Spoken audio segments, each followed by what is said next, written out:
Andhra Pradesh IT విద్యాశాఖల మంత్రి నారా లోకేష్ మాజీ ముఖ్యమంత్రి వైఎస్ జగన్పై సంచలన ఆరోపణలు చేశారు. మద్యం కుంభకోణంలో జగన్కు సంబంధం లేదని, దేవుడిపై ప్రమాణం చేయగలరా అని బహిరంగ సవాలు విసిరారు. వివేకానంద రెడ్డి హత్య కేసుపై కూడా ఆయన మరోసారి జగన్ను కూటంగా ప్రస్తావిస్తూ, గతంలో అలిపిరి వద్ద జగన్కు సవాల్ విసిరినప్పుడు ఆయన దాని నుంచి తప్పించుకున్నారని ఆరోపించారు.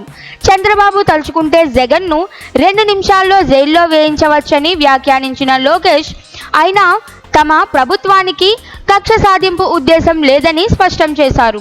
ప్రజలే తమను గెలిపించారని, వారి సంక్షేమం, రాష్ట్ర అభివృద్ధి తమ లక్ష్యమని పేర్కొన్నారు. అయినా చట్టాన్ని ఉల్లంఘించిన వారిపై మాత్రం కఠిన చర్యలు తీసుకుంటామని హెచ్చరించారు. సాక్ష్యాలుంటే జగన్తో సహా ఎవరిని వదిలిపెట్టబోమని స్పష్టంగా తెలిపారు.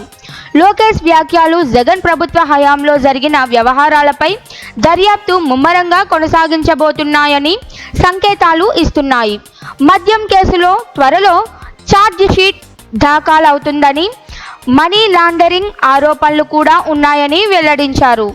రాష్ట్రంలో ఏ ఒక్కరిపై కక్ష సాధింపు చర్యలు ఉండవని పునరుద్ఘాటించిన లోకేష్, గత ప్రభుత్వంలో జరిగిన అక్రమాలపై చట్ట ప్రకారం ముందుకు వెళ్తామని తెలిపారు. ఇటీవల తన ఢిల్లీ పర్యటన సందర్భంగా ప్రధాని నరేంద్ర మోదీతో భేటీపై కూడా లోకేష్ స్పందించారు. భేటీ అనుభవాన్ని అన్బిలీవబుల్గా వర్ణించిన ఆయన, మోదీ తనకు యువతలో ఆశాభావం ఉన్నదని చెప్పినట్లు వెల్లడించారు. నాన్న నీడ నుంచి బయటకు రావాలని, స్వయంగా కష్టపడి ఎదగాలని మోదీ తనకు సూచించారని లోకేష్ చెప్పారు. రాష్ట్ర అభివృద్ధి, సంక్షేమం తమ ప్రభుత్వం ప్రధాన లక్ష్యమని వెల్లడించిన లోకేష్, తల్లికి వందనం కార్యక్రమం దాదాపు 95% పూర్తయిందని, జూలై 5 నాటికి శాతం పూర్తవుతోందని తెలిపారు. సూపర్ 6 హామీల అమలులో వేగం పెంచామని, విశాఖలో టీసీఎస్ కార్యకలాపాలు జూలై చివరి నాటికి ప్రారంభమవుతాయని తెలిపారు.